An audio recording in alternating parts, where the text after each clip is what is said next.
remain silent.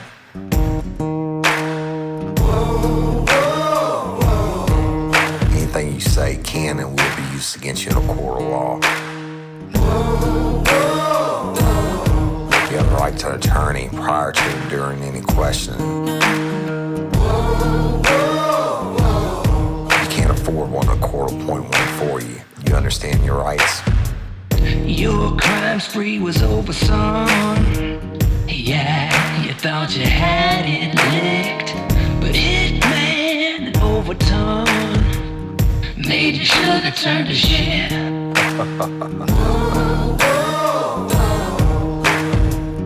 Get ready, you're gonna do time. Real life, real crime. Warning. Each episode of Real Life, Real Crime, the podcast, will contain descriptions of acts of violence or of a sexual nature and are for people that are 18 years or older. Heed my warning, people. I do not get the facts of these cases off the internet or from some television show. These facts I'm retelling were presented to me by the victims of the crime or the perpetrators who committed the crimes. My descriptions of the crime scenes are what I saw with my own two eyes. If you are going to get offended, turn this podcast off now. Thank you. Hello, everybody, and welcome to this episode of Real Life, Real Crime, the podcast. As always, I'm your host, Woody Overton. My co-host, Jim, the Hitman Raffman. What's up, Jim? What's going on, Woody? How you doing today, buddy? I'm doing good, doing well. So, let's start out real quick. Y'all, just a couple quick announcements before the show. Could just about 2 minutes of your time. And then stay tuned at the end of today's episode. We have a lot of great information and stuff you need to hear. But let's talk about the first annual, or as one of our lifers corrected me, it should say inaugural, but first annual Real Life, Real Crime Krewe Bash, which is February 15th at the Basin in downtown Baton Rouge on 3rd Street. And y'all will talk about it a little bit more at the end of the show about parking and the parade that's going to roll earlier that night and stuff like that. But I just want to tell you, you got to get your tickets. Right, Jim? Definitely get your tickets. Last night we posted some photos because we received our 2019 People's Choice Podcast Awards. And so we finally received those awards. And so we put those up and we had a tremendous amount of feedback. But in turn, a lot of the tickets started going on sale or buying up real quick. So if you are wanting to go to the event, I encourage you to not waste time and go get your ticket because there's only so many of them. And once they're gone, unfortunately, we won't be able to get anybody else in there. So don't waste any time. Go out and get your ticket. Come party with us. Woody and I will be on stage for an hour and a half, 2 hours or so, interactive case that we're going to do. It'll be different from what we're doing in January. And then you're going to hear the wonderful music of Tomplay, and they're going to bring it. And so between the open bars, you can come over, meet with Woody and I, take pictures, talk. It's going to be one hell of a night. So go get your tickets. Come on. Yeah, we're going to party. 1 million downloads, first anniversary, celebrating our podcast awards, and just getting a Mardi Gras, getting a throwdown with the crew and the lifers. And tickets $35, y'all. And just like on the shows in Walker, all three of them sold out within 24 hours when they were posted, and a bunch of people wanted tickets afterwards. They can't do it on this one. There's no way, because the fire marshal, and this is a concert hall. It's a lot bigger venue, but you need to get them quick. So that being said, let's go. I want to give a shout out real quick on a promo to Mike Morford. Mike is one of the biggest names in true crime podcasting. He's got several shows. He's been a friend to us. He's got a new podcast called Scene of the Crime, and I'm going to let you listen to the promo now. Mike Morford, Scene of the Crime. Coming up in Season 1 of Scene of the Crime, Delphi. Why Libby? Why Abby? Why Delphi?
Listen to podcasts.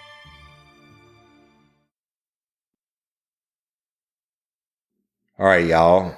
That was Mike Morford's new podcast, Scene of the Crime. So check it out and stay tuned. We have another promo for Delving Into the Cold by D that we're going to play at the end of today's episode.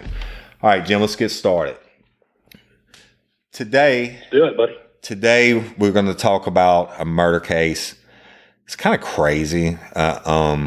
It's you know, of course, all murder cases, I guess, are a little bit crazy, but this one's called Murder in the Big D, and it was in July of 2002, and it occurred at the Big D trailer park.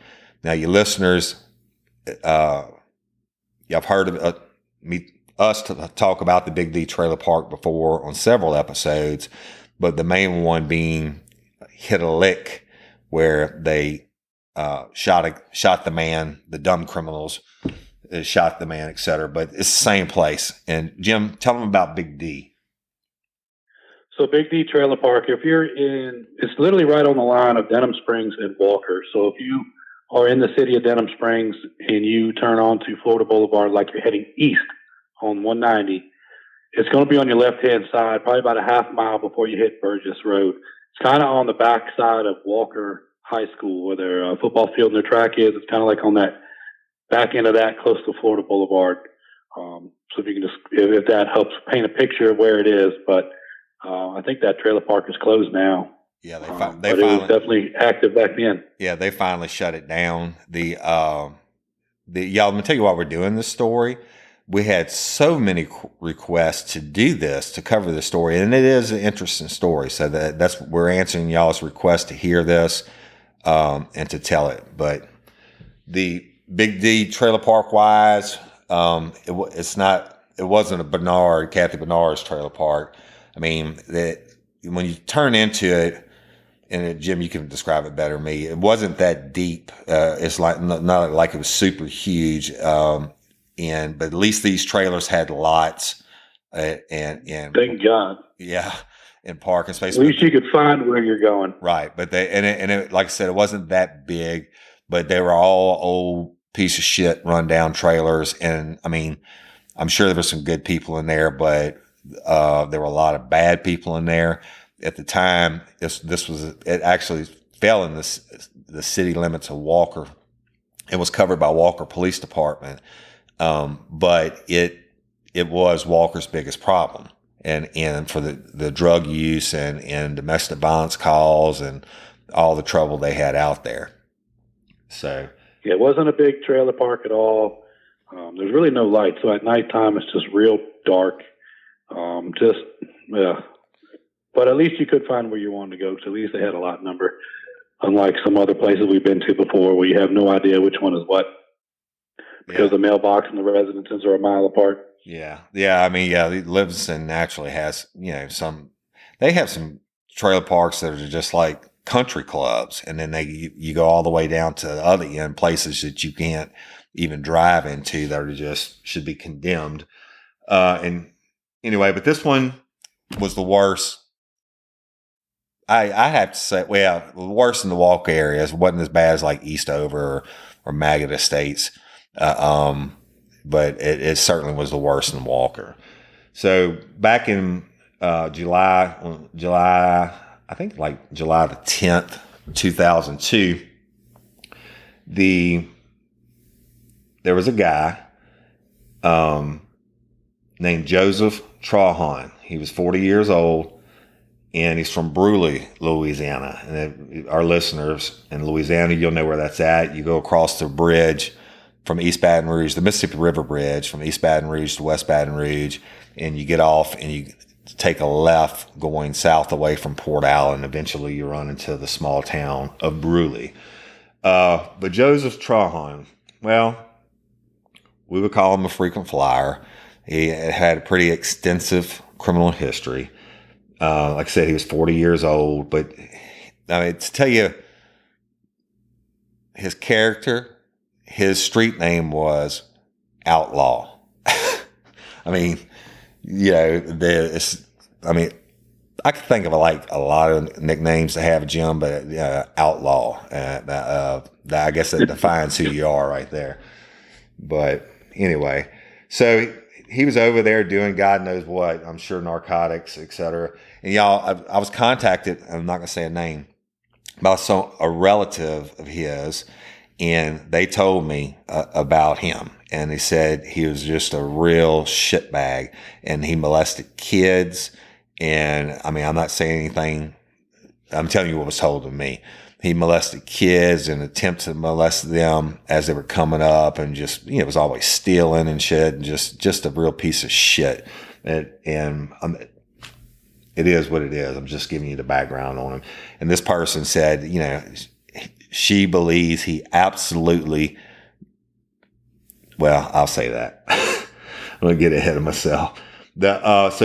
So Outlaw's hanging out in the Big D, right? And doing God knows what. And he's just kind of kicking it. I mean, doesn't have a place to live. He's homeless. And he meets a lady by the last name of Petrie just on one afternoon. And they're talking in the Big D, and they weren't at her trailer. And he tells her he doesn't have anywhere to stay, and she throws him the key to her trailer and says, you just crash at my place. And she said, but I'm not going to be home tonight. Okay. I mean, Jim, what do you think about that?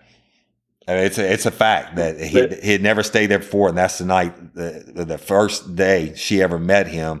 She just throws him the keys. Let me throw this in real quick before you answer. As you know, so the listeners can hear, she had a 16-year-old son who was living in the residence, but she's just chunks him the keys. According to witness testimony, she just chunked him the keys and said, "You can crash my place. I'm not going to be there though."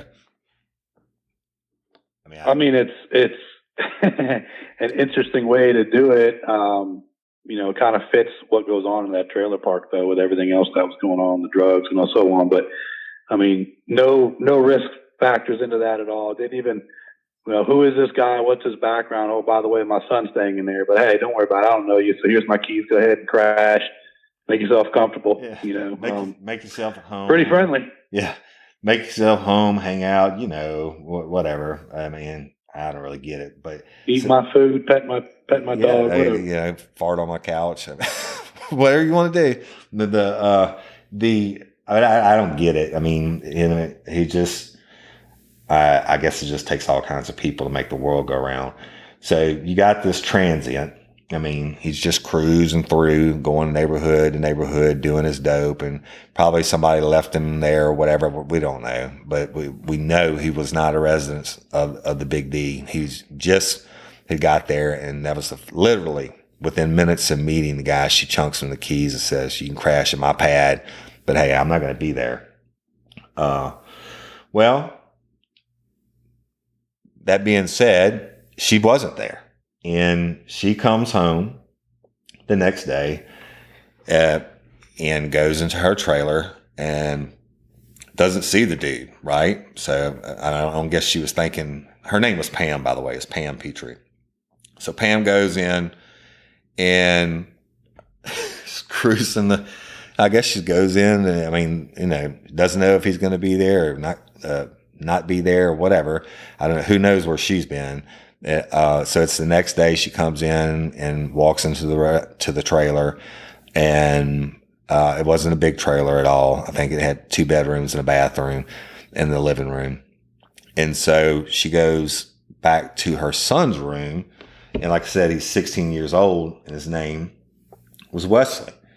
And she goes back into her son's room and opens the door and sees a pile of blankets on the floor with like stuff underneath it.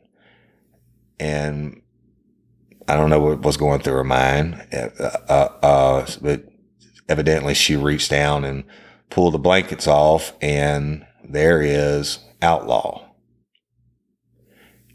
And he's 10-7. Jim? Yep, he did. Very obvious. Sorry, y'all, he's 10-7. Outlaw is dead. And let me tell you how obvious it is. She looks down, and Outlaw is dead, and you can tell he's dead because he's been cut on. Now, by that, I mean, we'll get a little bit more detail into it. So she calls 911, and the Walker PD, of course, responds, and then that was the first murder in the town of Walker in 10 years. Chief Elton Burns, Jim, and I think he was probably before your time. He was an old man, and they just didn't have the crime back then in Walker. I mean, look, I went to Walker the other day, Jim, to the Livingston Parish Literacy and Technology Center, where we're going to be doing our shows. Dude, you would not believe how big it's grown up, right? And I'm thinking, back to these days, but it's a metropolis now. And back then it just wasn't anything. At nighttime, they had the one gas station by the interstate. I mean, it was just small. But so Walker PD responds. Of course, they hadn't worked a murder in 10 years, so they called the Livingston Parish Sheriff's Office, who send the detectives out. They go out, cordon off the scene, and they go in to the room to where the body is, into Wesley's room. And there's a bunch of satanic stuff in the room. Pentagrams. Is that what you call it, Jim? Pentagram? The devil star? Yeah, that is correct. That is correct. Pentagrams and candles and just, satanic stuff around the body, around Outlaw. And they get to looking at the body, and it appears that he's been stabbed to death. That's what they think at first, okay? Because he had lacerations on him, like severe. And so they work the scene, and they have to find Wesley, and it didn't take them long. He was in the park just chilling, and they got him, and they brought him back to the detective's office, and had to get his mom up there with him because he was juvenile and advising rights. And she was like freaked, right? And asking him, or she's told him, you tell him what happened, tell him what happened. And so Wesley tells him what happened. And he said, well, I don't think he told him everything. Do you, Jim? I think he maybe tried to sugarcoat it a little bit. He tried to sugarcoat it, give himself a little bit of an out. not give all the information. Yeah. So yeah, I don't know. typical. Let me go back on Outlaw. I think I told you he's convicted child molester and amongst various other crimes, but he's a piece of shit. But Wesley says that at about 4 o'clock in the morning, he walks out to the front of the trailer, and the TV's on, and this dude's asleep on the couch. Outlaw's asleep on the couch, and he said that he tied him up and gagged him, and then he choked him to death. Well, that kind of went against what the detectives had seen. They saw so obviously there were some ligature marks on the body and stuff like that, or I should say body pieces. But what the deal was, Outlaw was cut up, not all the way through, but his limbs, like his arms and his legs, had been sawed on, but it, he looked in bad shape. They didn't believe that he had been strangled at first, but when they went to the autopsy, it turned out he was strangled. The bone in his neck was broken, etc. But what happened, Wesley said, was that he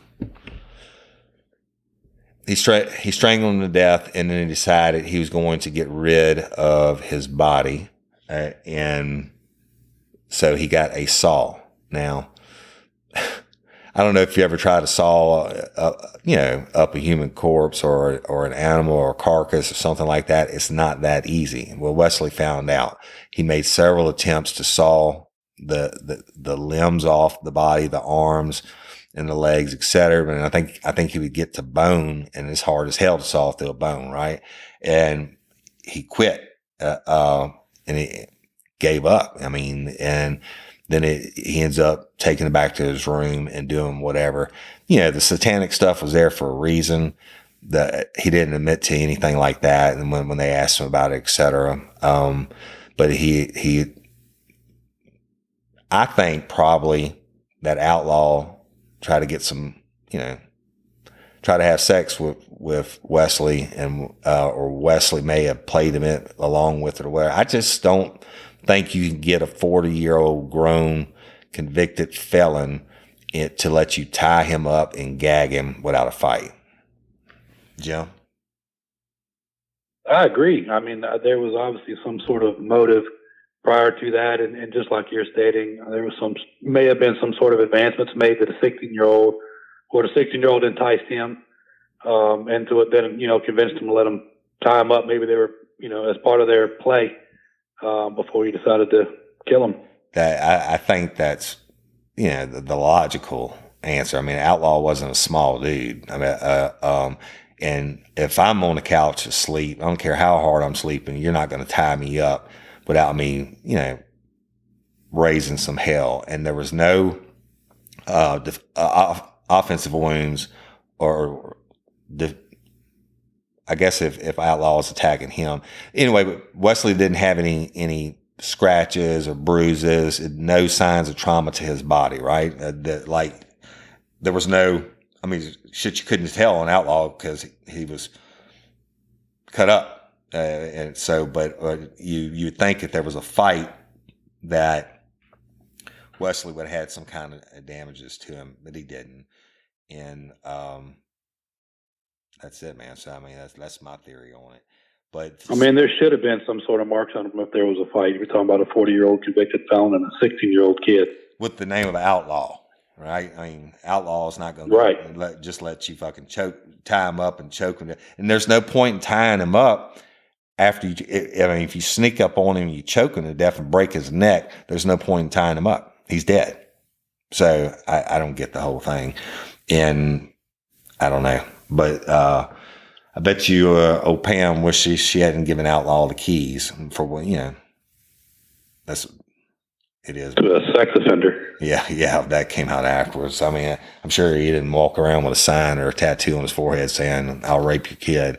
But The Wesley was booked into the Florida Parish's Juvenile Detention Center. And y'all, I was actually a supervisor there in 97, 98.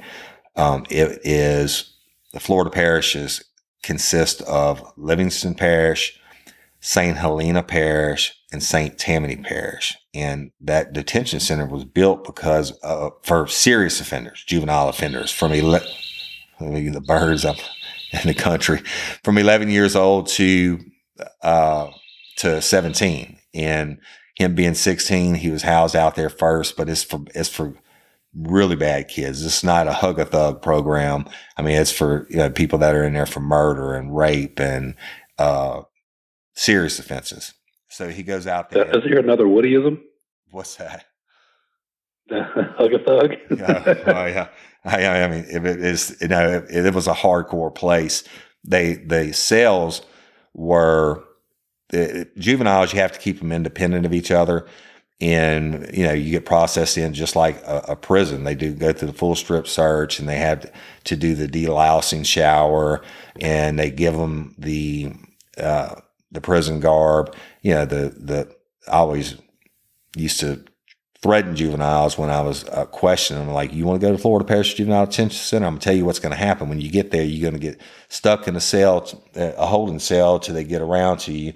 And then they're going to bring you out. They're going to make you strip naked. They're going to do a visual body cavity search on you. Then they're going to, make you shower up with this lice shampoo, and you have to stand there naked in front of a stranger for however long. And then they're going to give you somebody else's shitty drawers that have been worn, like, by 100 other kids that have gone through there, and you get your jumpsuit, and they're going to lock you in a cell. And these cells were solid metal doors. There were no bars, and it had a window for staff to look through, and it had a trap door. I mean, just like most prisons now, right? It was like Pelican Bay for kids, and they stayed in their cell. They got out. They couldn't talk to each other. They got out and marched in single file line to the mess hall and back. And all they could have in the cell was a Bible. And I mean, it's a pretty hardcore place. They did have regular school. They forced them to attend. A lot of them that were in there like, but Petrie didn't stay there that long because they ended up charging him as an adult. But the kids that go in there, they're in there for serious shit. And sometimes it can take a year and a half or whatever, just like parish prison, for you to get your case heard or adjudicated. And anyway, so it's just, I mean, definitely not a hug a thug, halfway house or group home or whatever. It's a pretty serious place, and not a place you want to have your kid go. That's for sure. But he goes there, and he has a court date. All right. And so, of course, to bring him in, they didn't call it arraignments when you're a juvenile, but they had to bring him in for him to answer for the charge, say guilty or not guilty, whatever he was going to say. Well, Wesley Petrie, a 16-year-old, none of us are, I guess, that smart, but he's especially not bright. I mean, I don't know what this kid's thought process was, but when they transport him in, and it's a ways, it's a long ways. That facility is on the St. Tammany. I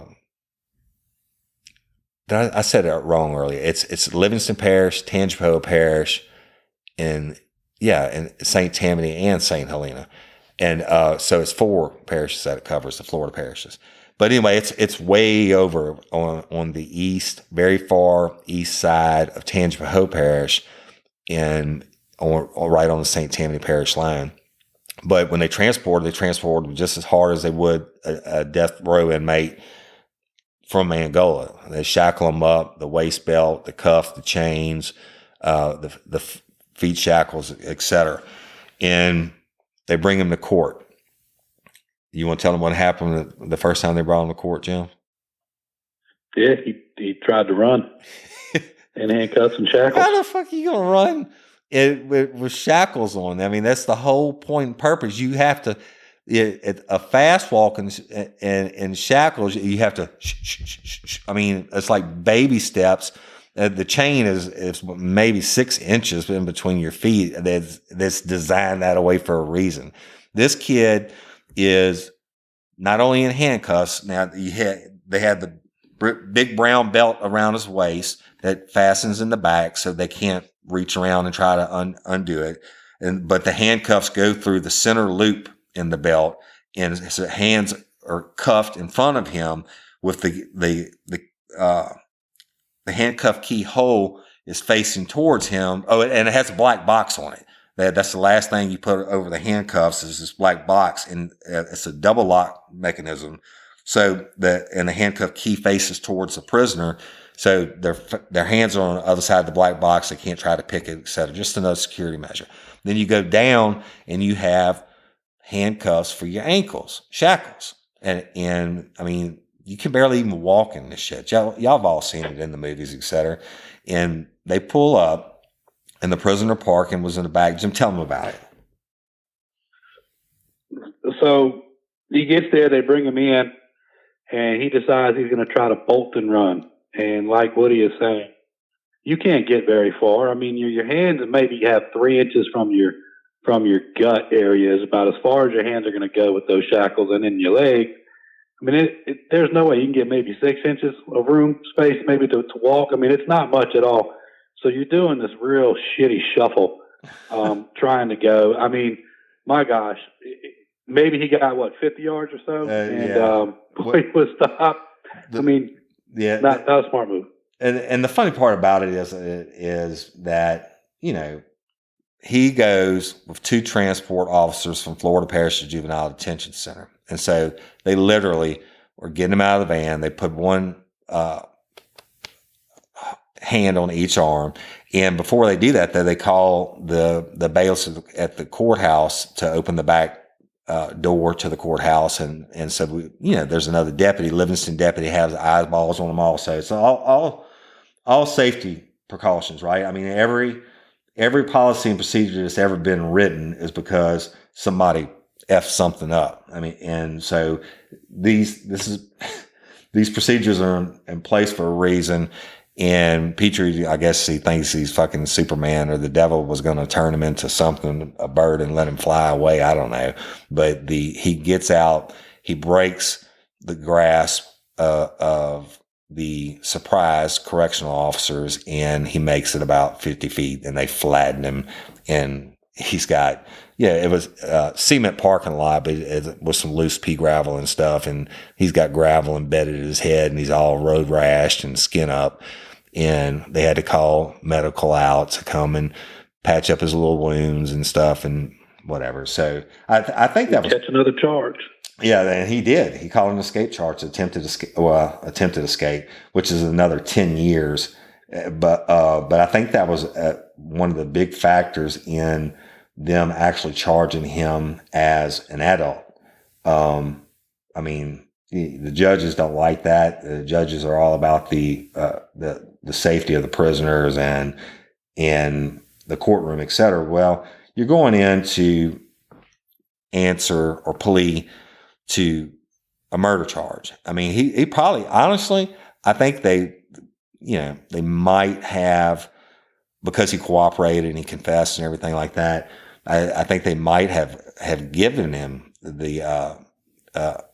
tried him as a juvenile until he ran. And then when they brought him in the courtroom, he showed his ass in front of the judge and pissed off the judge and the DA. They decided to try him as an adult.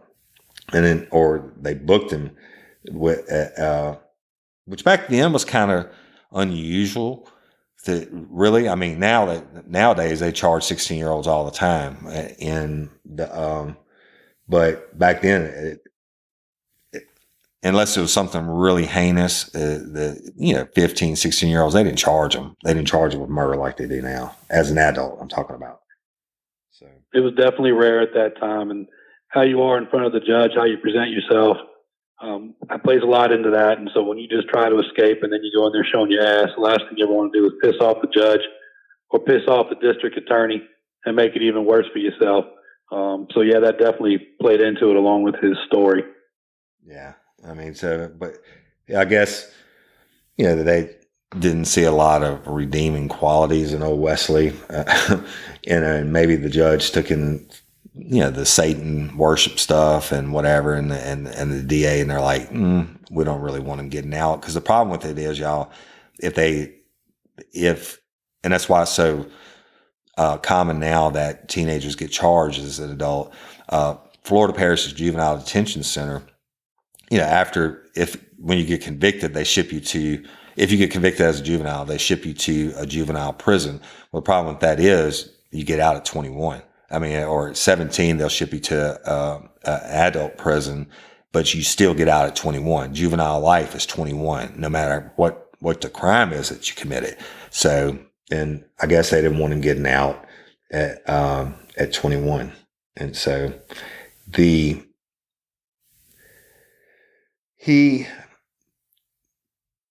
ended up pleading no contest to the murder of Joseph Trahan, or Outlaw, aka Outlaw. Jim, you want to tell about a no contest plea versus guilty or not guilty? Yeah, when you plead no contest, you're basically not fighting it. You're not saying, "Hey, I did it, I didn't do it." It's just, I'm not. There's no contest here. It is what it is. Let's go. Yeah. I'm sorry. Go ahead.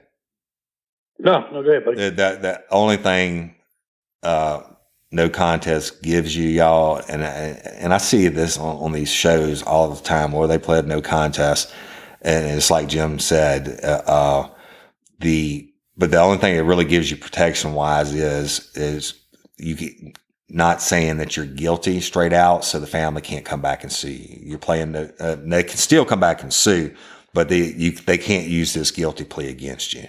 So you pled no contest. It's not like Outlaws people are going to sue Pam Petrie, who's living in the Big D. But so he pled no contest, and they dropped the charges down to manslaughter. I think that was part of the plea bargain. He probably certainly should have got second-degree murder. If you tie somebody up and you gag them, that's certainly, you're thinking about it before you do it, Jim.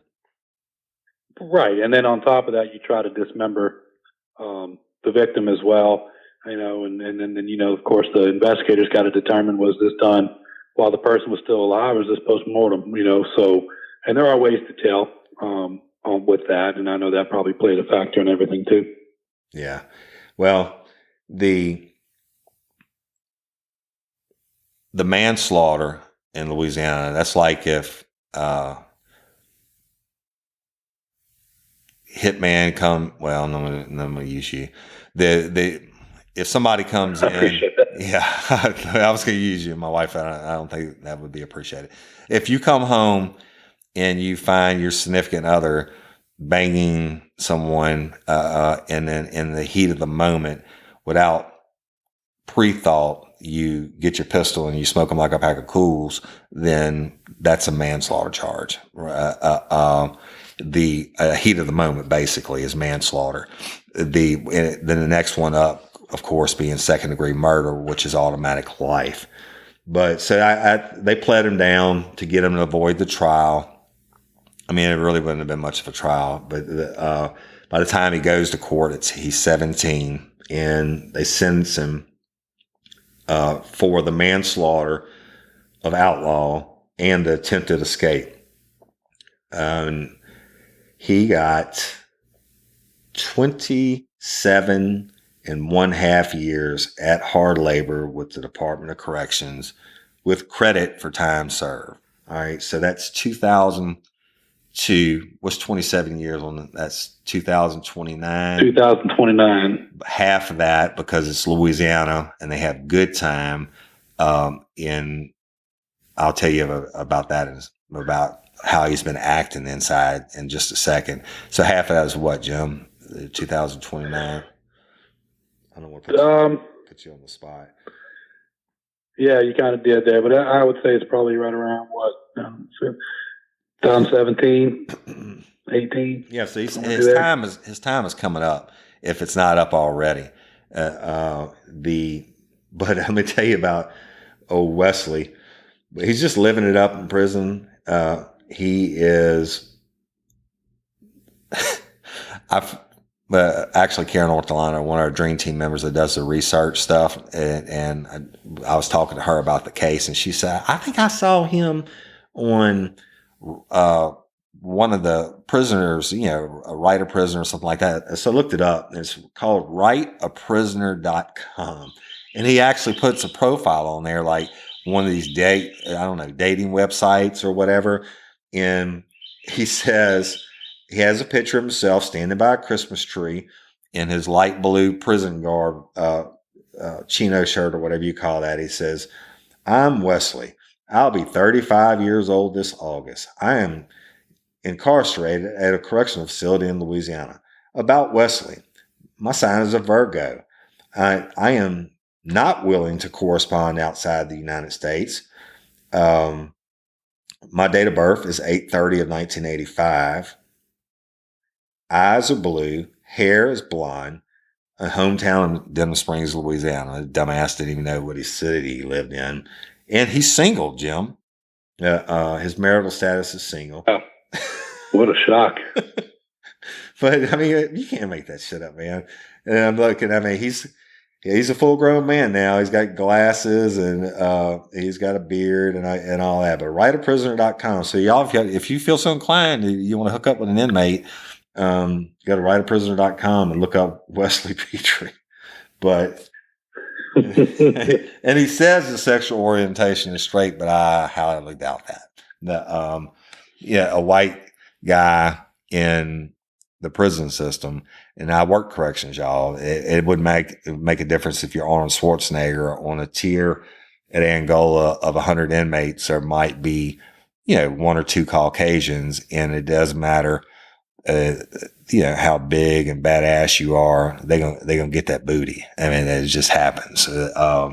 That's just the culture of it. And the people taking the booty, they don't consider it themselves gay. The bulls, they just consider themselves, and they'll tell you, "No, I'm not gay. I just fucked him." I'm like, "What?" And he said, "Yeah, I got to do what I got to do, Sarge." That's what they call you when you're correction sergeant. "I got to do what I can do, Sarge, to get my nut."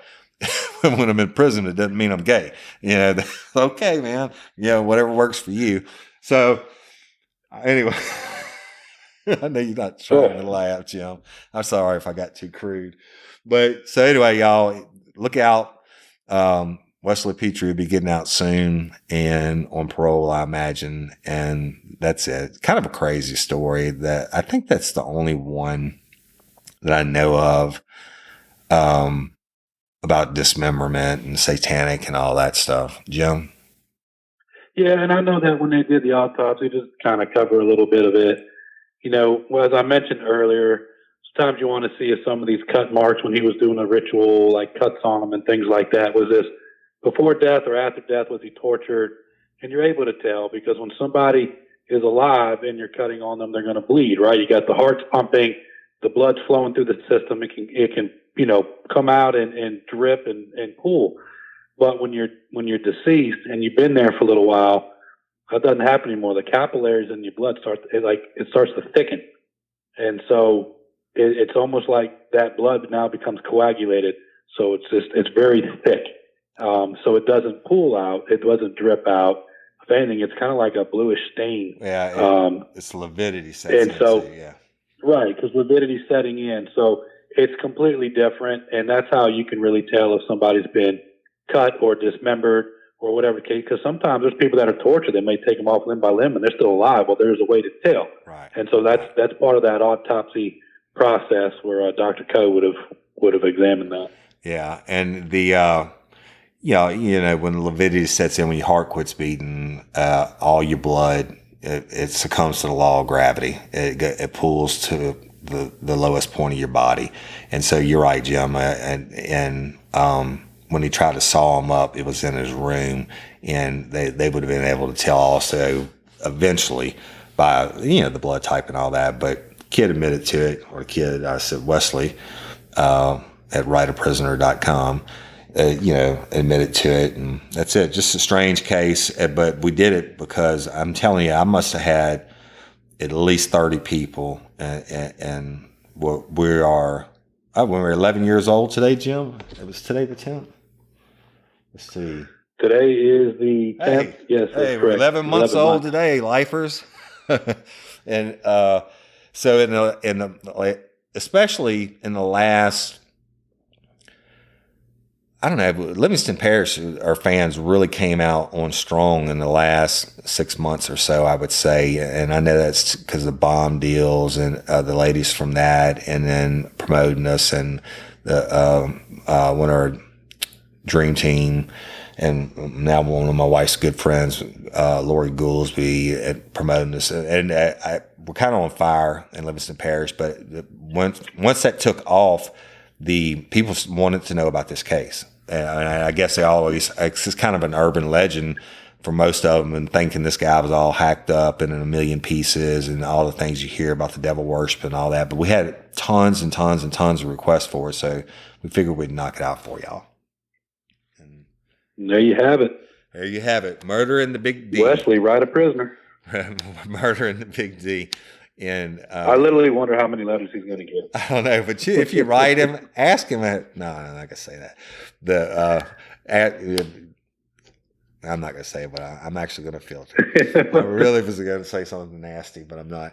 But yeah, ask him if he's really straight. Anyway, all right. So that's it, y'all. We love you. We appreciate you. Thank you for listening. Just a different story. We're doing it at listener request, and hope you enjoyed it. So, all right, Jim, we got some things we want to talk about. And first of all, I'm going to talk about the lives that are coming up in Walker at the Livingston Parish Literacy and Technology Center.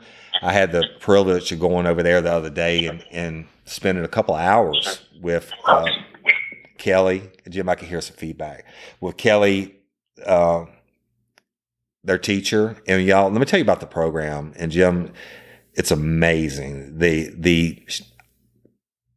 She has high school seniors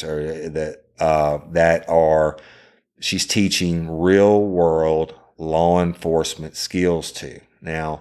And they're getting some college credits and stuff like that. But they when they graduate, Jim, check this out. When they graduate, they will be certified as 911 dispatchers and certified in a lot of other things. That's phenomenal. Isn't that crazy? They do internships and stuff with the 911 center through the program.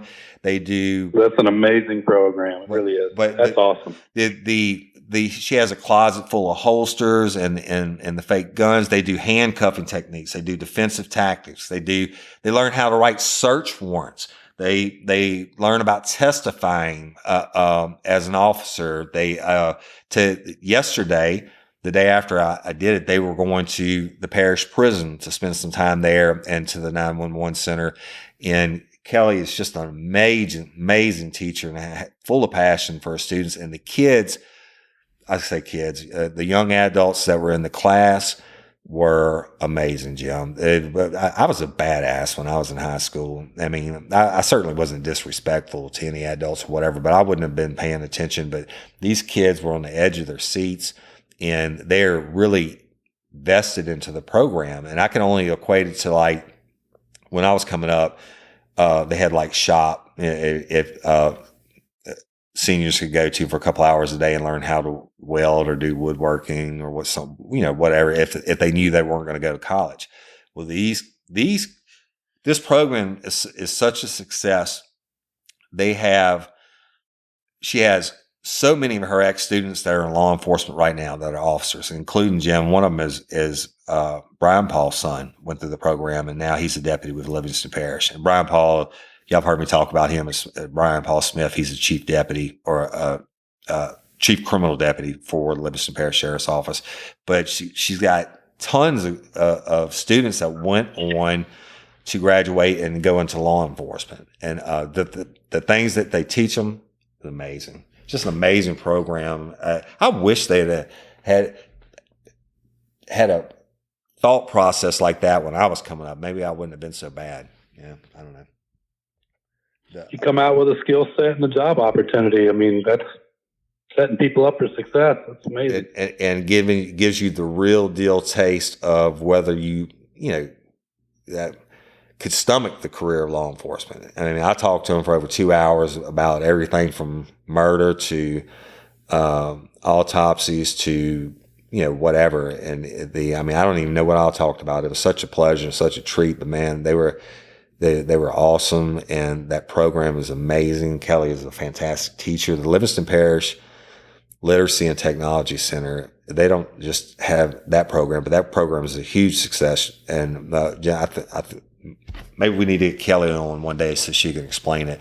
But that's a huge success. But they do all kinds of stuff for the public, and it's just amazing. But Jim, tell them about one of the programs that they're doing. So one of the programs we're doing is the Louisiana Organ, Tissue, and Eye Donor Registry. So the goal of the students, and I will speak to it like this: turning tragedy into hope for someone else. That's the miracle of organ, tissue, and eye donation. Having that opportunity to help some incredible students at the Livingston Parish Literacy and Technology Center make a real positive difference in their community by helping them make life happen. In our line of work in law enforcement, we see a lot of bad things, some that result in death. But it doesn't have to be where the person's story ends, right? Their legacy can live on through the miracle of organ, tissue, and eye donation. Lives can be saved, and the tragic tale can have a positive ending and a hero. The kids aren't asking for any money. They want to learn about organ, tissue, and eye donations to make an educated decision. One person can save up to 8 lives. These students want to sign up 1,000 new donors by the end of the school year. I mean, that's incredible. One person can save up to 8 lives, and these students are trying to get 1,000 new donors by the end of the school year to sign up. All right. If you are interested, please go to the LOPA.org/LTC. And I'll repeat it. It's LOPA.org/LTC. And under the tab that says which school, choose Livingston Parish Literacy and Technology Center. And the next tab under that is which student referred you. Please choose criminal justice students. That is a heck of a goal for these students. Let's help them out a little bit. They're doing a lot. Let's help them to reach their goal of getting 1,000 people to register as donors. I know I register. Woody does as well, and hopefully you all will too. Let me tell you, that's awesome. But I'll tell y'all a real life experience. Okay, I had a young lady who got killed. It's a homicide, and she got run off the road by Bro Bridge. All the witnesses saw it. 18-wheeler ran off the road, and she ended up dying from an injury sustained, and it was a single vehicle crash. But she lived for a while in the hospital, but never woke up or anything. But she was an organ donor, and hers were good, and all her organs went out to 8 people, etc. And when I talking to the mom and the family members, etc., I think her heart went to a doctor, her eyes went to somebody else, her lungs went to somebody, and I mean this. You read the testimony or you hear about organ transplants, but you have people. Think about this doctor.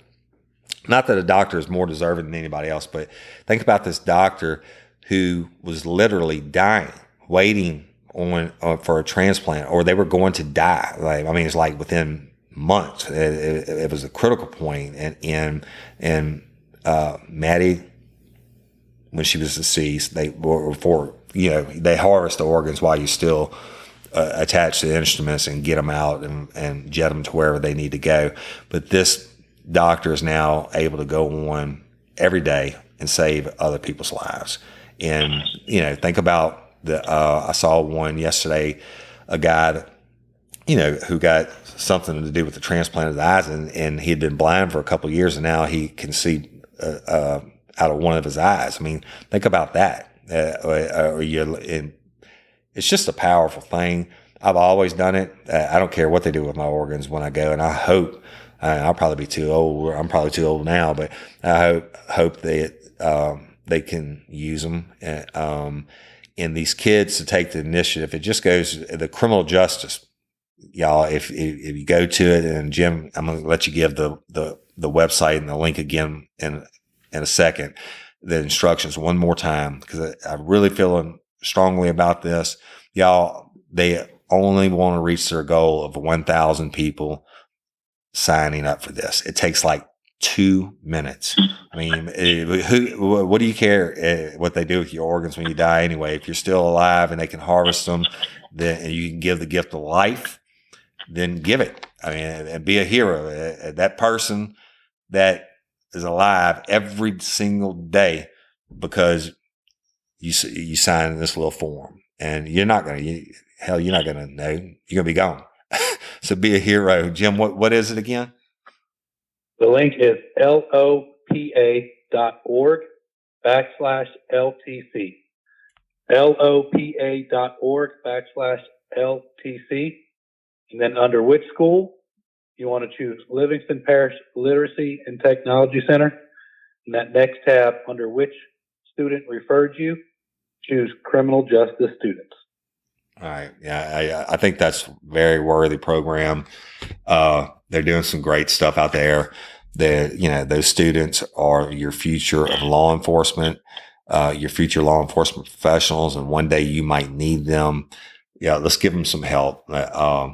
And Kelly, I know you listen to us, and you're a huge fan. Let us know, when they break that 1,000 mark, so we can thank all the lifers. So, what else, Jim? Hey, we got enough listeners out there. We can make this happen for them pretty quickly.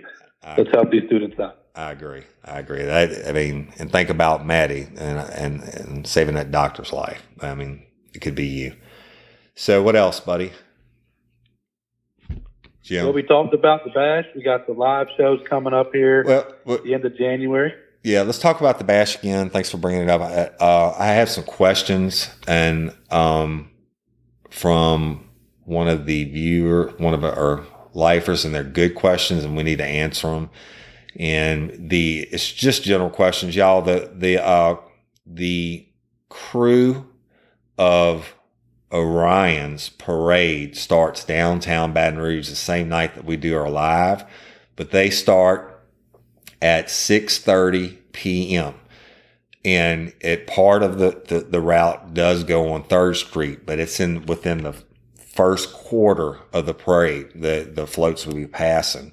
The doors to the Basin are going to open at 8 p.m.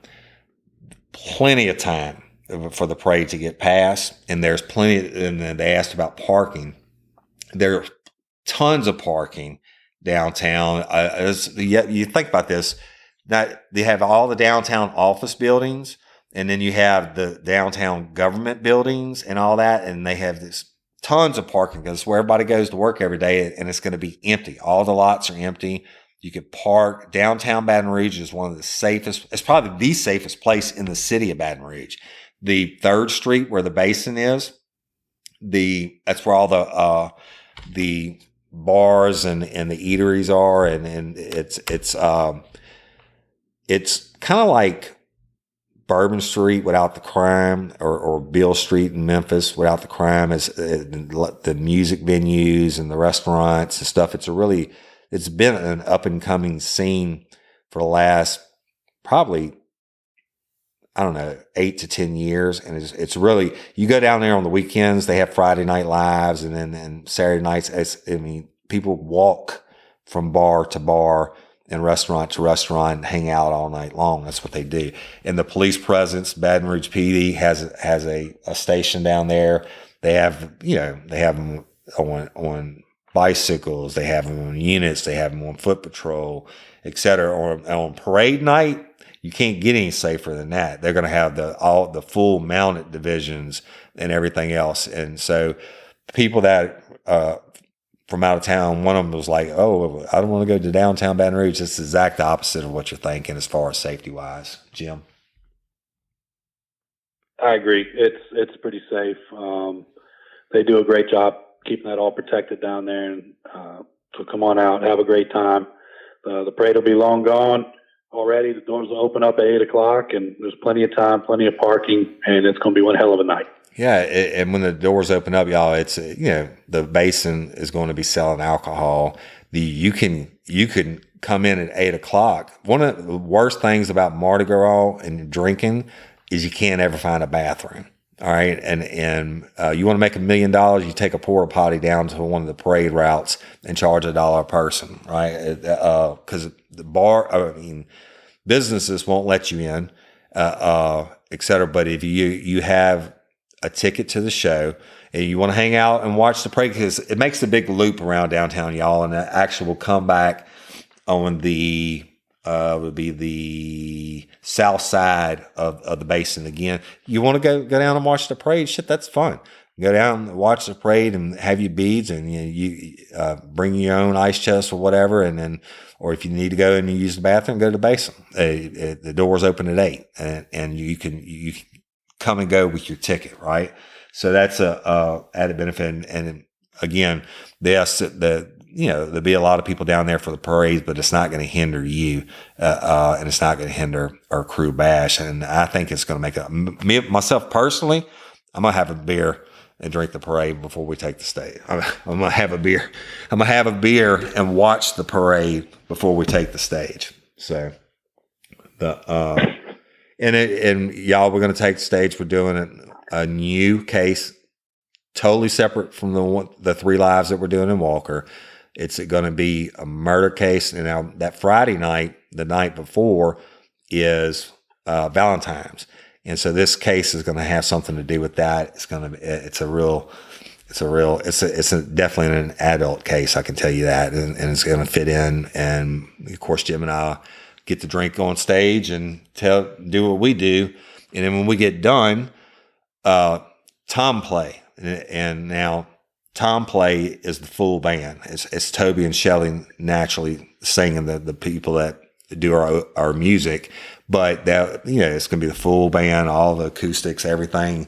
And they put on a hell of a show. They play House of Blues and different venues, and they're well known in South Louisiana. So they're going to rock it.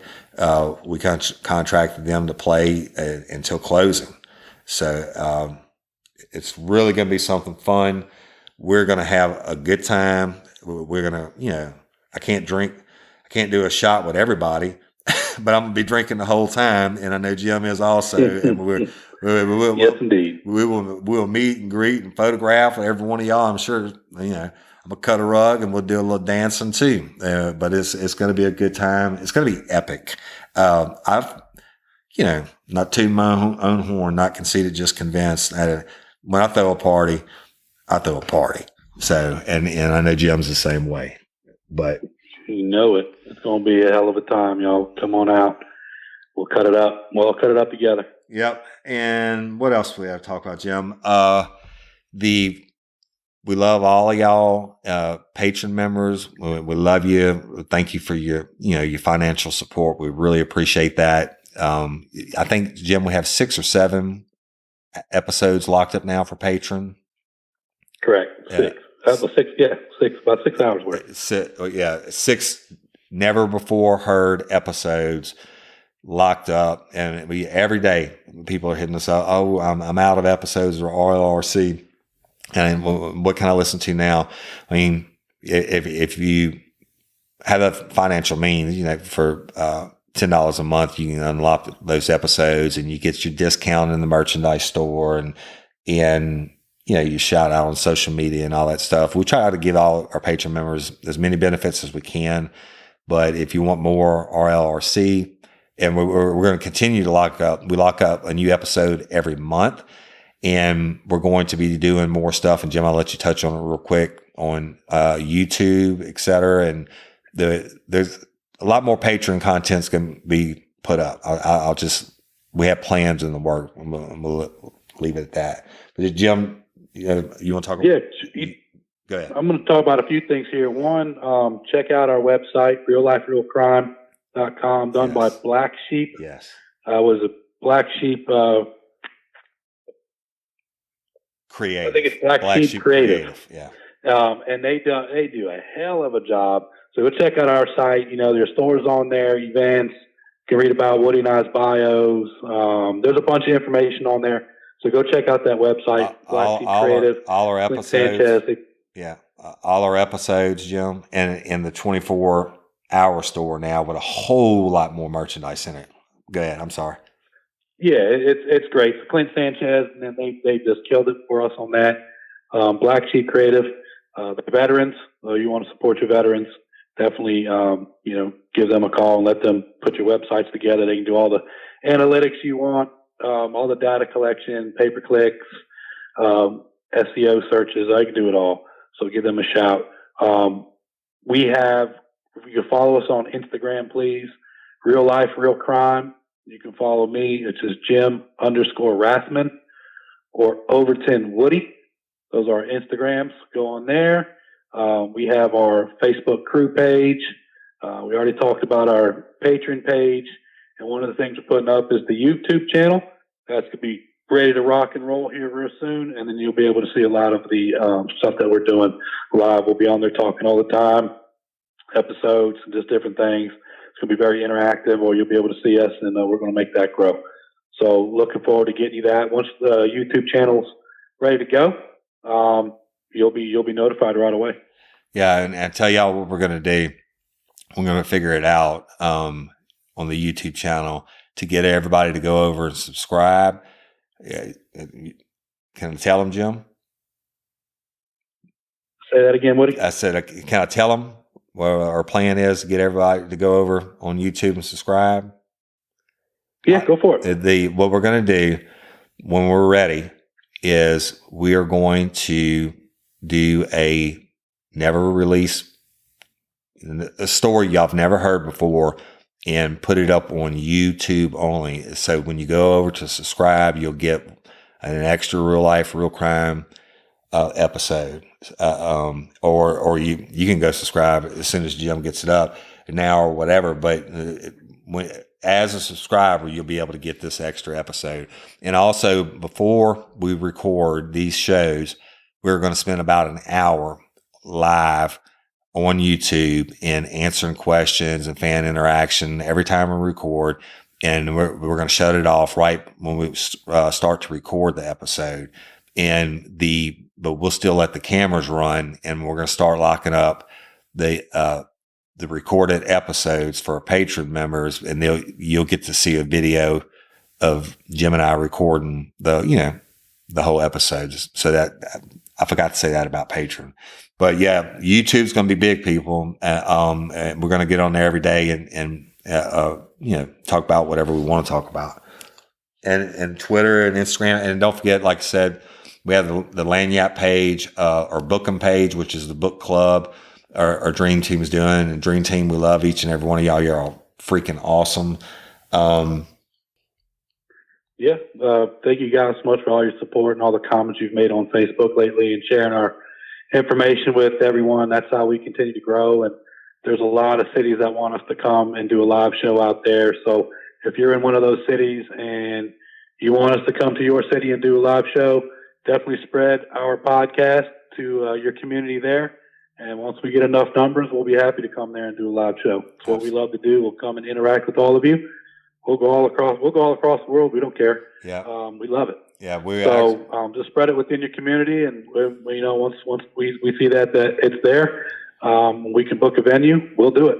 Hey, lifers, and we love all of you. And please, y'all are making this such a success by telling people. And we get comments every day of like people were out in public and they heard other people talking about Real Life, Real Crime. Thank you so much. You don't know how much that means to Jim and I. When Jim, tell me about your brother at breakfast the other day. Yeah, so I already talked to you guys about. I have an older brother. He also played at LSU. He's a chiropractor there in Baton Rouge, Rathman Chiropractic. And he went to go have breakfast, and he's just sitting in the back corner there listening to the podcast. And the table next to him was talking about our podcast of Real Life, Real Crime. So when the waitress came up to my brother, asked him a question, I guess he had to take the podcast out. He had mentioned I was listening to a podcast, answered the question. And sure enough, he ended up, the table next to him was like, "What podcast you listening to?" Yeah. And he's like, "I'm listening to Real Life, Real Crime. It's, my brother and Woody." And sure enough, that's obviously what they were talking about. So they took a picture together and sent it over there to us. And that was just real special. I love seeing those kind of things. And, we keep hearing all the time, people in gyms, grocery stores, My dad, just everywhere, just listening to our podcast. It's great. My dad's calling me almost every day, and he's like, "Oh, this is such and such," and they said, "Overton, are you related to Woody?" And then they blow up about the podcast. I mean, whether it's his doctor's office or the grocery store or whatever. But see, y'all, that means the world to us. So please continue to share us, tell everybody you know about us, and help us grow. And we appreciate that. If you want to put a smile on our face, tell your buddy about Real Life, Real Crime, the podcast. And as always, we love you. We appreciate you. Thank you for listening. Get your tickets for the Krewe Bash, because when they're gone, you'll be sorry. And till next time or ever, don't let us catch you down on Murder by You. Peace. Peace.